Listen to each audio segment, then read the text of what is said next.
Okay, guess I'm going to the spot in front of the chapel. It's damn cold out there. Go to San. Have some coffee waiting for me when I get back, will you? Next to Rudolph, Godo was lying face up. His face was covered by a crossword puzzle book. However, its pages were stained with blood, and you didn't need to move the book to imagine how he had met his pitiful end. How was it? A nice script, don't you think? Yep, we should be thanking Dad. If we just say it was him being fickle, no one's going to doubt us.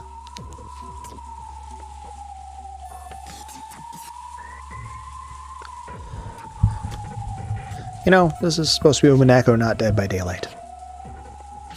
Or whatever that horror video game is. Then let's split up.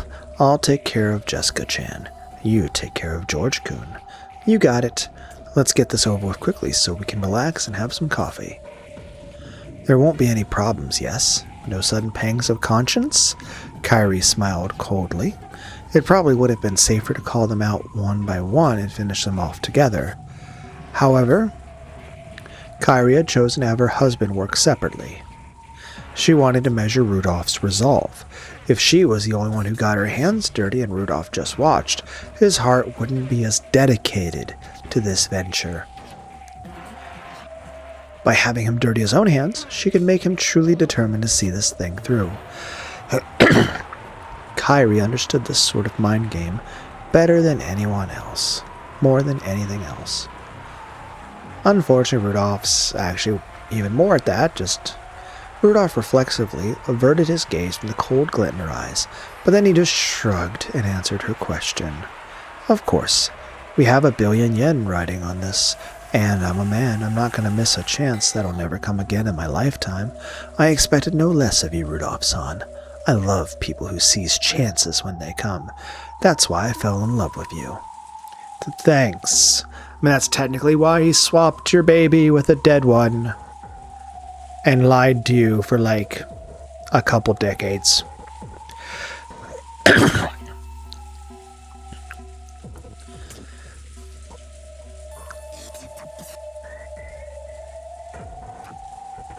It'd be like dating someone who's like, oh, that guy's it's like really puts everyone else in their place. He's like really angry about shit all the time. It's like, yeah, but you're the next opponent. That's how that works.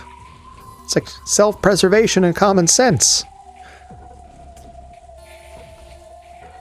Rudolph-san.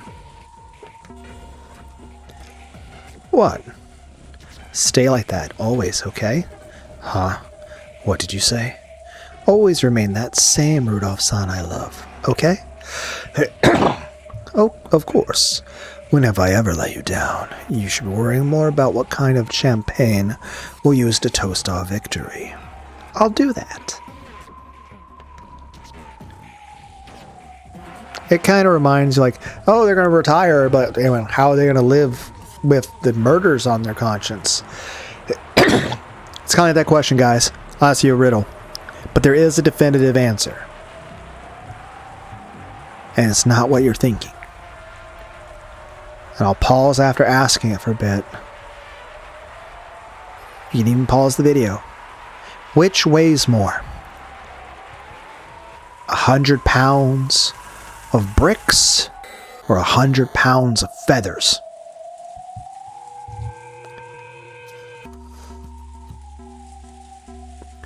Okay, I'm about to answer the question. If you answered, they weigh the same, you're wrong. The feathers weigh more. Because the bricks are just rocks. But with the feathers, you have to live with a guilty conscience of the memory of what you did to all those birds to get those feathers.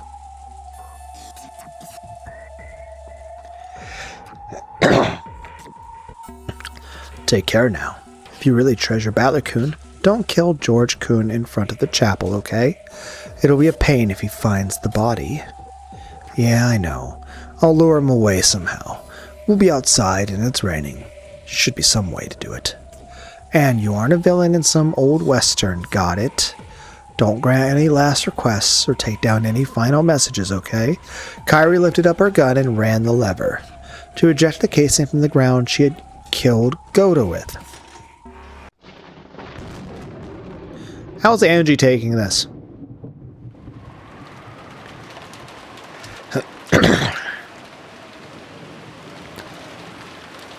Imagine Angie and Leon are very uncomfortable at the moment.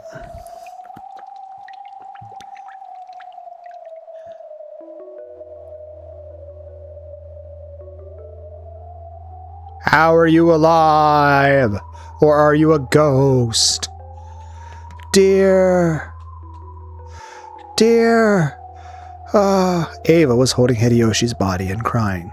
She hadn't been shot at all. The bullet had grazed her head and missed. Did it knock her unconscious, though? Or did she play dead? She hadn't been playing... Oh, okay. She hadn't been playing dead. She really thought that she had been shot. So, did she pass out? Out of,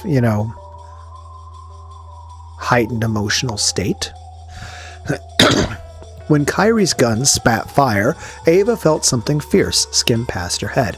Also, does this mean that this is the actual story of what happened?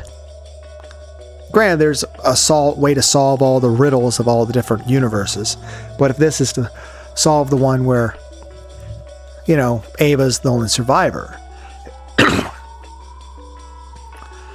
is she pissed off at Angie because, Kyrie and Rudolph were the main perpetrators and she's blaming her for her parents, even though when Kyrie's still doesn't make it right though. Angie's not, she was also 3 years old or something, or 6 years old. I don't remember. 6. Yeah, she was 6. When Kyrie's gun spat fire, Ava felt something fierce skim past her head before feeling lightheaded and fainting. Then she had awoken in the now silent room of the gold. The remains of her beloved husband lay beside her, as well as Kraus, Natsui, and Rosa's corpses. It was a room of death and piled up bodies. What about, Beatrice? When she had cried all she could over Hideyoshi's body, she realized that she still had something she needed to do. George is in danger. George, I have to save my son. Hey, you're crying! They're trying to use the bomb to blow up everything to bury this whole island with an explosion accident. I wonder where they got that idea. Of course, as Ava had expected, the switch on the clock was set to the right, which meant that it was active. Ava moved to flip it to the left and stopped. That's right. As long as the switch points to the right, everything that happens will disappear in this night of illusions. Yes, this is an illusion. No matter what happens tonight, everything will become muddled and hidden away. They're probably going to kill everyone else. That has to be it. I'm sure of it.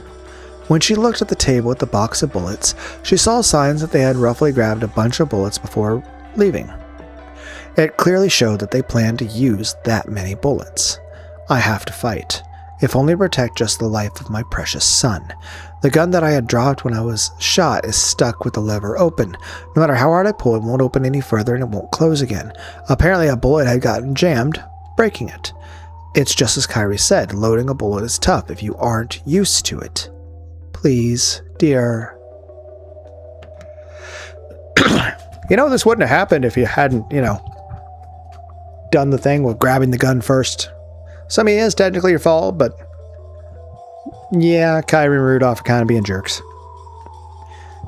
Lend me your strength. Lend me your strength so that I can protect George. In Hideyoshi's hand was Kraus's gun, which she had been trying to pick up. Ava took it, prayed to her husband one more time, and tugged on the lever handle.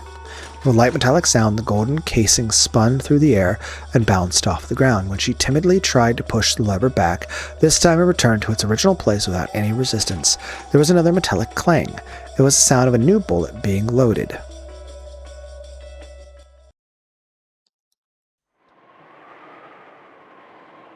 So, humph. Are you just not? I mean, technically it's Higurashi everyone was taking turns killing each other. So, if it's an endless possibility, I figured it'd be something like this. Someone scheming to show me the game that disgusts me the most, just to mock me. In the game so far, various people have been suspected of being the culprit or an accomplice. The only difference now was that Rudolph and Kyrie were those suspects. However, to Angie, that was the most infuriating plot twist possible. Ellipses. Even Leon was full of painful thoughts. Solving the epitaph was supposed to be the only miracle that could lead to a game without a single victim, but ironically the tragedy hadn't been averted even so.